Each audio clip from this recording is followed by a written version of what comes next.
بسم اللہ الرحمن الرحیم۔ امام حسین علیہ السلام 2 محرم 61 ہجری کو کربلا پہنچے اور کچھ دیر توقف کے بعد اپنے اصحاب اور اہل بیت کے سامنے یہ خطبہ ارشاد فرمایا: معاملات نے ہمارے ساتھ جو صورت اختیار کر لی ہے وہ آپ کے سامنے ہے۔ یقیناً دنیا نے رنگ بدل لیا ہے اور یہ بہت بری شکل اختیار کر گئی ہے۔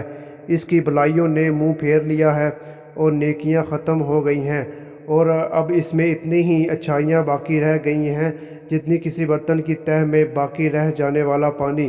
اب زندگی ایسے ہی ذلت امیز اور پست ہو گئی ہے جیسا کہ کوئی سنگلاخ اور چٹیل میدان۔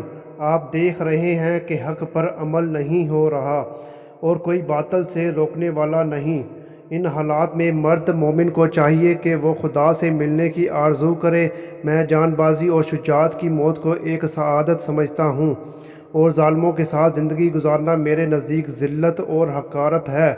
لوگ دنیا کے غلام ہیں اور دین صرف ان کی زبانوں پر رہتا ہے۔ یہ بس اس وقت تک دین کے حامی ہیں جب تک ان کی زندگی آرام اور آسائش سے گزرے، اور جب امتحان میں ڈالے جائیں تو دیندار بہت کم رہ جاتے ہیں۔